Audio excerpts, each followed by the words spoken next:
श्री शिवाय नमस्तुभ्यम दोस्तों, हर हर महादेव, ओम नमः शिवाय, जय महाकाल।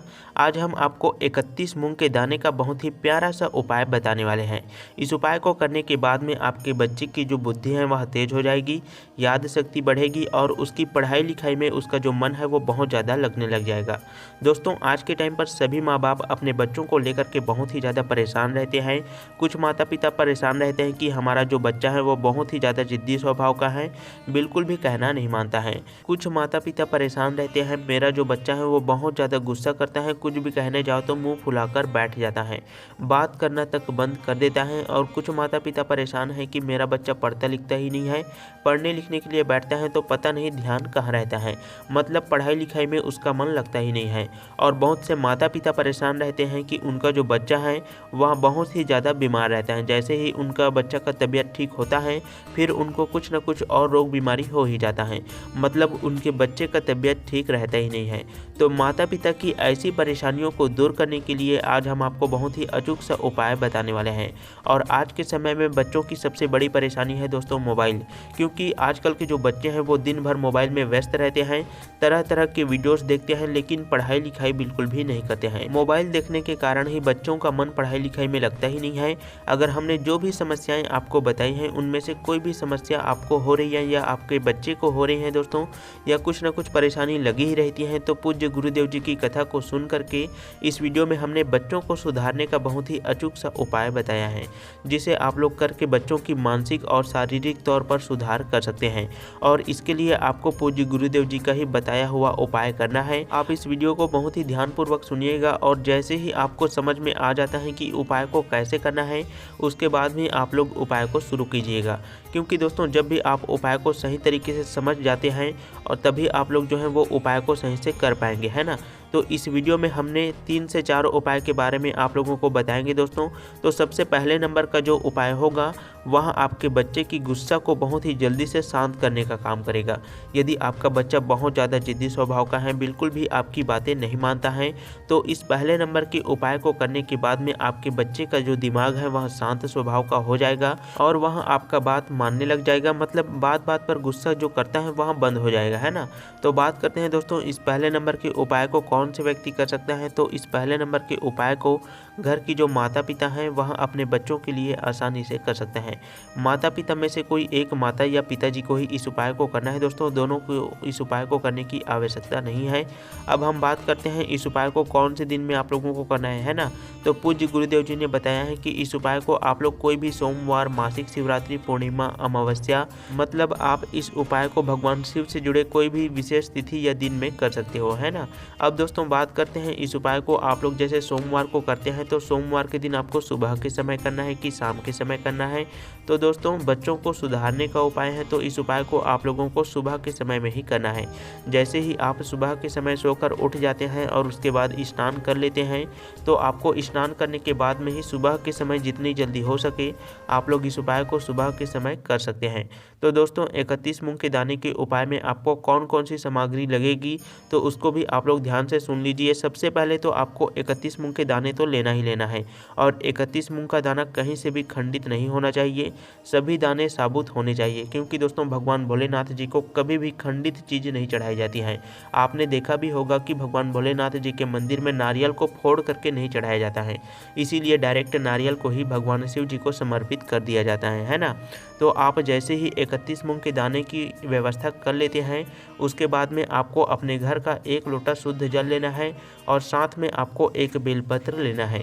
यदि आपके घर में बेलपत्र नहीं है तो आप लोग भगवान भोलेनाथ जी के शिवलिंग पर चढ़े हुए बेलपत्र को जल से धो करके उसका दोबारा से उपयोग कर सकते हो दोस्तों, है ना। तो आप कोई भी विशेष तिथि के दिन जैसे ही आप भगवान भोलेनाथ जी के मंदिर में पहुंच जाते हो अपने उपाय की सभी सामग्रियों को लेकर के, तो आपको सबसे पहले मंदिर में उपस्थित सभी देवी देवताओं को प्रणाम कर लेना है, उनका आशीर्वाद प्राप्त कर लेना है।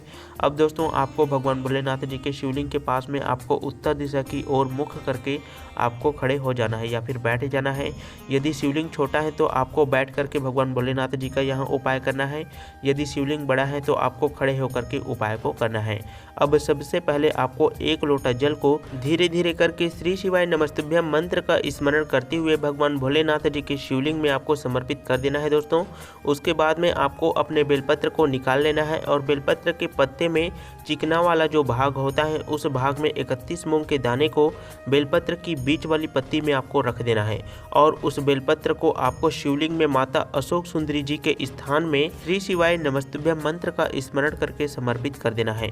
बस इतना सा ही आपको इस उपाय में करना है दोस्तों। और आपके बच्चे की जो भी समस्या है जिसे आप लोग दूर करना चाहते हैं उसका आपको मन ही मन स्मरण कर लेना है कि हे भोलेनाथ, हमारे बच्चे का जो मन है वहाँ पढ़ाई लिखाई में बिल्कुल भी नहीं लगता है, हमारी बातें बिल्कुल भी नहीं मानता है। कृपया हमारे बच्चे का जो पढ़ाई लिखाई से संबंधित जो परेशानी है वहाँ सब दूर हो, वहाँ पढ़ाई में तेज हो, बुद्धि में तेज हो, ऐसी आपको भगवान भोलेनाथ जी से प्रार्थना कर लेना है। बस इतना सा ही आपको यहाँ उपाय करना है दोस्तों, और कुछ भी चीज़ आपको करने की आवश्यकता नहीं है। तो दोस्तों इस उपाय को करने के बाद में यदि आपको 1 से 2 सप्ताह में कुछ रिजल्ट दिखाई देता है तो आपको इस उपाय को लगातार 5 सोमवार या 5 प्रदोष या 5 पूर्णिमा या 5 अमावस्या तिथि तक आपको इस उपाय को करना है। क्योंकि दोस्तों यदि आप इस उपाय को 5 बार करेंगे तो आपके बच्चे की जो भी समस्या है वह निश्चित ही दूर हो जाएगी और आपका जो बच्चा है वह पढ़ाई लिखाई में बहुत ही कुशल हो जाएगा। एक और बात आप सभी को बताना चाहूँगा दोस्तों, इस उपाय को करते समय आपको शुद्धता का विशेष रूप से ध्यान रखना है। शुद्धता का मतलब है किसी भी व्यक्ति के प्रति आपको अपने मन में ईर्ष्या द्वेष की भावना बिल्कुल भी नहीं रखना है और अपने उपाय की सभी सामग्री आपको खुद से ही व्यवस्था करना है। क्योंकि भगवान भोलेनाथ जी के उपाय में कोई भी सामग्री किसी और से नहीं मांगा जाता है। ऐसे में उस व्यक्ति को भी उपाय का फल उसको भी मिलने लग जाता है दोस्तों, है ना। अब दोस्तों हम बात करते हैं अपने दूसरे नंबर के उपाय के बारे में, और इस उपाय को आपको चावल के दाने से ही करना है। दोस्तों जब भी आपको चावल दिखाया जाता है या चावल का उपाय बताया जाता है तो आपको समझ में आ जाना चाहिए कि आपको इस उपाय को अपनी कोई भी मनोकामना को पूरा करने के लिए आप लोग कर सकते हैं, है ना।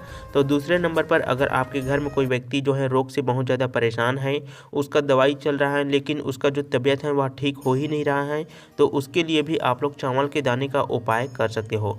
दोस्तों इस उपाय के लिए आपको चावल के दाने को विषम संख्या में लेना है, जैसे कि 1, 3, 5, 7, और चावल का दाना कहीं से भी खंडित नहीं होना चाहिए। इस बात का भी आपको ध्यान रखना है ना। अब दूसरे नंबर पर आपको लेना है दोस्तों एक समी का पत्ता, क्योंकि समी का पत्ता रोग मुक्ति के लिए बहुत ही कारगर माना जाता है। तो एक समी का पत्ता लेना है और 1 लोटा अपने घर का शुद्ध जल भरकर आपको इन सभी सामग्री को लेकर के भगवान भोलेनाथ जी के मंदिर में शिवलिंग के पास में पहुंच जाना है।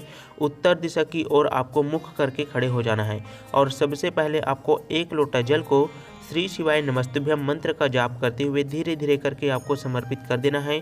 उसके बाद में आपको समी के पत्ते को भगवान भोलेनाथ जी के शिवलिंग में माता अशोक सुंदरी जी के स्थान में कुंदकेश्वर महादेव जी के नाम से समर्पित कर देना है। उसके बाद में आपको चावल के दाने को भी आपको कुंदकेश्वर महादेव जी के नाम से माता अशोक सुंदरी जी के स्थान में ही आपको फिर से समर्पित कर देना है ना। जैसे ही आप अपने उपाय को कर लेते हैं तो दोस्तों जो भी व्यक्ति आपके घर में रोग बीमारी से बहुत ज़्यादा परेशान है उस व्यक्ति का नाम लेना है और उसका गोत्र का नाम लेना है और उसके जितने भी रोग बीमारी से संबंधित परेशानी है वहाँ सब दूर हो, उनके जीवन की आधी व्याधि सब दूर हो, ऐसी आपको भगवान भोलेनाथ जी से प्रार्थना कर लेना है। देखो जब भी आपके जीवन की स्थिति ठीक नहीं चल रहा होता है दोस्तों, कहने का मतलब है जैसे कि आप कुछ भी कर रहे हो, आप बहुत ज़्यादा प्रयास कर रहे हो लेकिन आप उस काम में असफल हो जाते हो, सफलता आपको मिलता ही नहीं है। घर में कोई भी व्यक्ति बहुत ज़्यादा बीमार रहता है लेकिन दवाई काम नहीं कर रहे हैं, तो महादेव जी के कुंदुक रूप का आपको ध्यान में रख करके कुंदकेश्वर महादेव जी के नाम से आपको चावल के दाने को माता अशोक सुंदरी जी के स्थान में चढ़ा करके इस उपाय को करने से जो बीमारियां होती हैं वहाँ सब दूर होने लगती हैं, तकलीफ़ें जो होती हैं वहाँ सभी के सभी खत्म हो जाती हैं। अब आगे बढ़ते हैं दोस्तों हम लोग अपने तीसरे नंबर के उपाय की ओर। तो दोस्तों इस उपाय के लिए आपको चाहिए पीला चंदन। पीला चंदन के साथ में आपको लेना है 1 बेलपत्र, और बेलपत्र कहीं से भी खंडित नहीं होना चाहिए। साथ में आपको लेना है 1 लोटा जल। बस इतना सही सामग्री आपको इस उपाय में उपयोग करना है और इस उपाय को आप लोग अपने घर में जो है लड़ाई झगड़े से संबंधित परेशानियों के लिए ही कर सकते हैं, है ना दोस्तों। अगर आपके घर में बहुत ज़्यादा क्लेश हो रहा है, मतलब आपका जो घर है वो पूरी पूरी तरह से तबाह हो गया है और आपके घर में इतना ज़्यादा लड़ाई झगड़ा हो रहा है कि आपको कुछ भी चीज़ समझ में नहीं आ रहा है, तो आप लोगों को इस उपाय को ज़रूर ही करना चाहिए।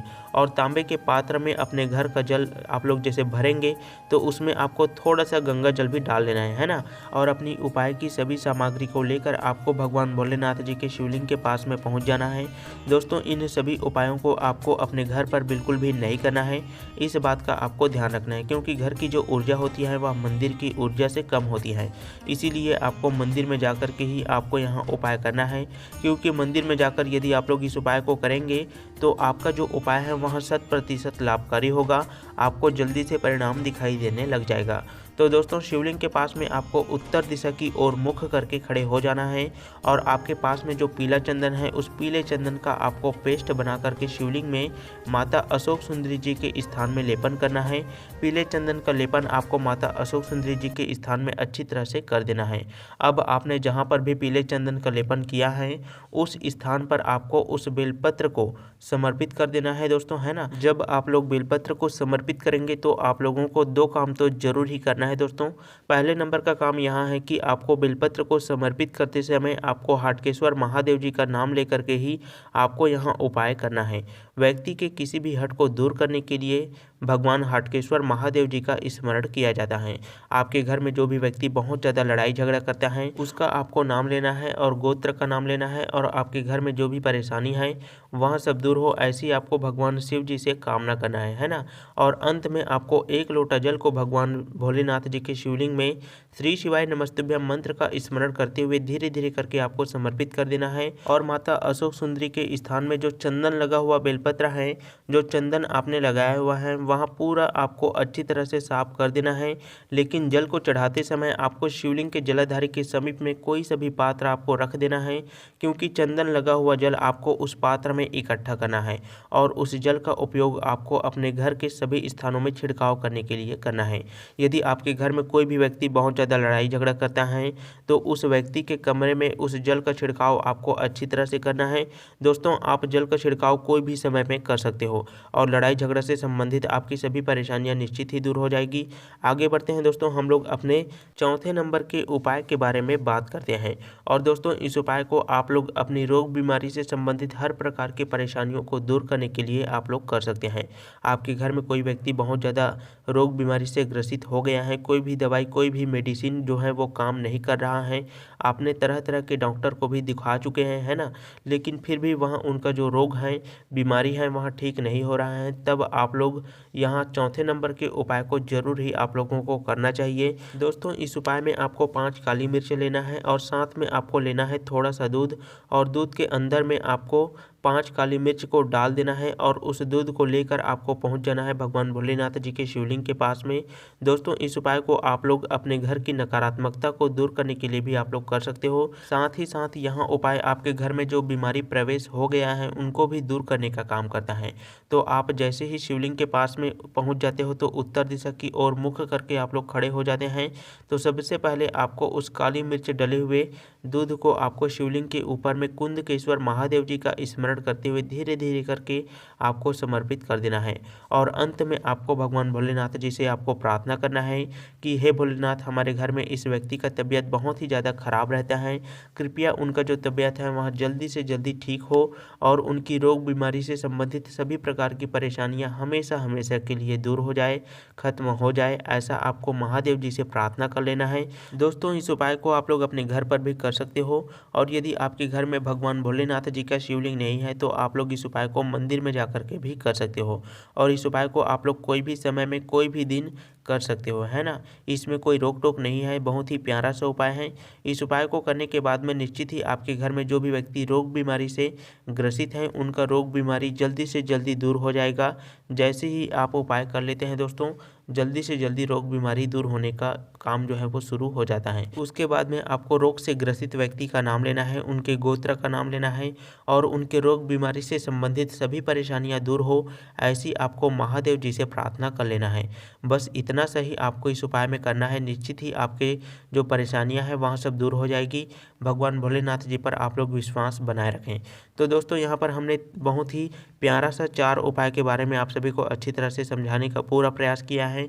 यदि आपको कोई भी बात समझ में नहीं आता है तो आप लोग कमेंट बॉक्स में पूछ सकते हैं, लेकिन उपाय को करते समय आपको गलती बिल्कुल भी नहीं करना है।